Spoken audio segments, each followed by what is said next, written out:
بیت اللہ کی طرف منہ کر کے یا پشت کر کے پیشاب اور پخانہ نہیں کر سکتا۔ اسی طرح قبلہ رخ تھوکنے سے بھی اسلام نے منع کیا ہے۔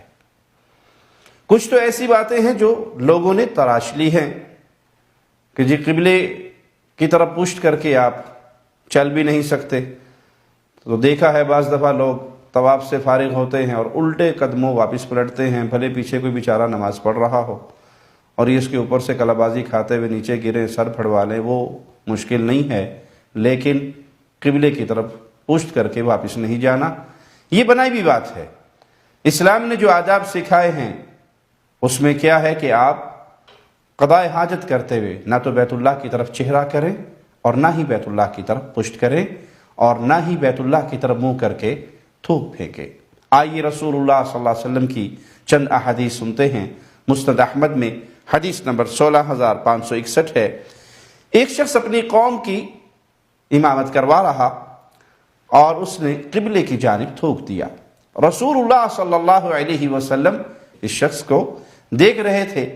جب وہ نماز سے فارغ ہوا تو آپ نے اس کی قوم سے کہا لا یصلی لکم، آئندہ یہ تمہاری جماعت نہ کروائے۔ اس کے بعد اس شخص نے دوبارہ نماز پڑھانا چاہی تو لوگوں نے اسے روک دیا کہ ہمیں رسول اللہ صلی اللہ علیہ وسلم نے یہ حکم دیا۔ تو وہ شخص اللہ کے نبی صلی اللہ علیہ وسلم کے پاس حاضر ہوا اور آپ سے پوچھتا ہے کہ کیا آپ نے واقعی میری قوم کو اس بات سے منع کیا؟ تو آپ صلی اللہ علیہ وسلم نے فرمایا کہ ہاں، میں نے تمہاری قوم کو منع کیا کیونکہ تم نے قبلے کی طرف منہ کر کے تھوک دیا تھا۔ اِنَّكَ آذَيْتَ اللَّهَ وَرَسُولَهُ، بے شک تو نے اللہ اور اس کے رسول کو تکلیف دی، تمہارا یہ عمل باعث تکلیف ہے اللہ اور اس کے رسول کے لیے، یہ پسندیدہ کام نہیں جو تم نے کیا۔ انسان نماز پڑھ رہا ہے، حالت نماز میں ہے اور نماز بھی مسجد میں پڑھ رہا ہے تو ناجائز ہے اس کے لیے، گناہ کا کام ہے کہ وہ قبلے کی طرف تھوک دے۔ ایک صورت یہ ہے کہ آدمی مسجد میں ہے لیکن نماز میں نہیں ہے، تب بھی وہ بیت اللہ کی طرف قبلے کی طرف منہ کر کے نہیں تھوک سکتا، یہ گناہ ہے۔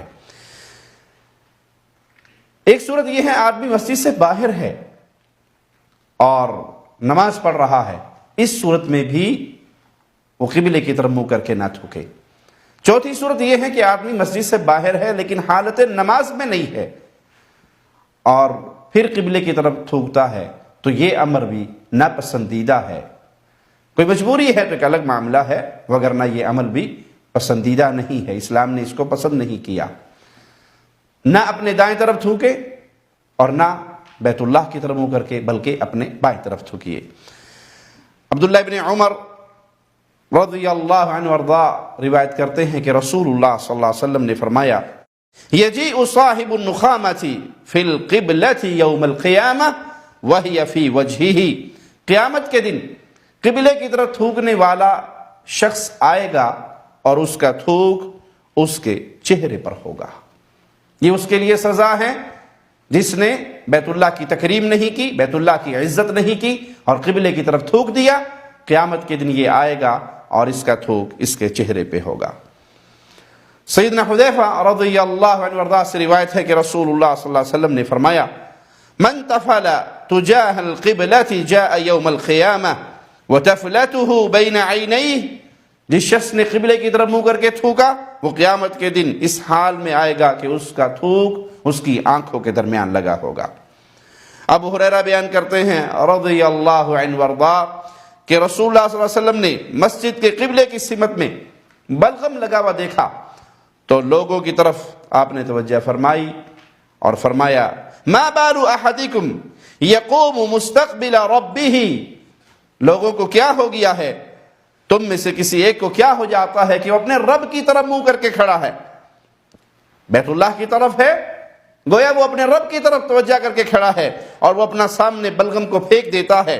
کیا تم میں سے کسی کو یہ پسند ہے کہ اس کی طرف کوئی شخص منہ کرے اور اس کے منہ کے سامنے تھوک دے؟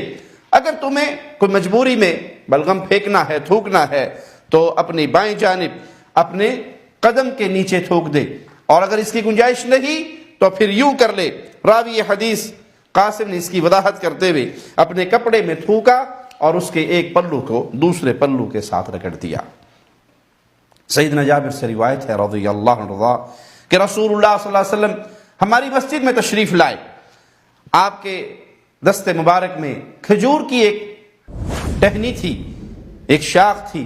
آپ نے مسجد کے قبلے کی طرف والی دیوار پر جمع ہوا بلغم دیکھا، آپ نے کھجور کی شاخ سے اس کو کھرچ دیا، پھر فرمایا ایکم یحب ان یعرض اللہ عنہ، تم میں سے کون پسند کرتا ہے کہ اللہ اس کی طرف نظر رحمت نہ فرمائے، اس سے منہ موڑ لے، اس سے اعراض فرمائے؟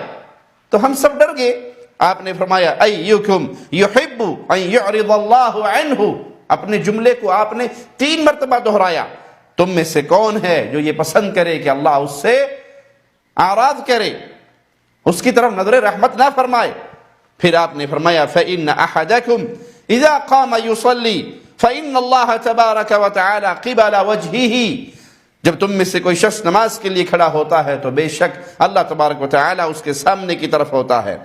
فلا يبصقن قبل وجهه ولا عن يمينه، تو اگر اس کو تھوکنے کی حاجت ہے تو اپنے سامنے کی طرف نہ تھوکے، نہ ہی اپنے دائیں طرف، بلکہ وہ اپنے بائیں طرف، اپنے بائیں پاؤں کے نیچے، اور اگر ایسا ممکن نہیں تو پھر اپنے تھوک کو اپنے کپڑے پر گرا لے، اپنی ثوب پر گرا لے، اس کے اپنے کپڑے کے ساتھ اسے صاف کر دے۔ پھر آپ نے اس کھجور کے ٹہنی کے ساتھ اس دیوار کو صاف کر دیا۔ صحابہ سے کہا کہ مجھے خوشبو لا کر دو۔ قبیلے کے ایک نوجوان اٹھا اور دوڑ کر اپنے گھر کی طرف گیا اور اپنے ہتھیلی پہ خوشبو لے کر آیا، جس کو آپ نے اسی لکڑی پہ لگا کر اس جگہ پر جہاں بلغم لگا ہوا تھا، قبلے کی اس دیوار کی طرف آپ نے خوشبو لگا دی۔ سیدنا جابر فرماتے ہیں کہ رسول اللہ صلی اللہ علیہ وسلم کا یہ عمل دیکھ کر تم نے اپنی مسجدوں میں خوشبوئیں لگانی شروع کی۔ مسجدیں اللہ کا گھر ہیں، اس کو صاف رکھیے، اس میں خوشبوئیں لگائیے، اس کا احترام کیجئے، اور خاص طور پہ قبلے کا وہ احترام کیجئے جو احترام ہمیں رسول اللہ صلی اللہ علیہ وسلم نے سکھایا ہے۔ یاد رکھیے، با ادب با نصیب اور بے ادب بے نصیب۔ اللہ ہمیں پیارے نبی صلی اللہ علیہ وسلم کی احادیث پہ عمل کی توفیق عطا فرمائے۔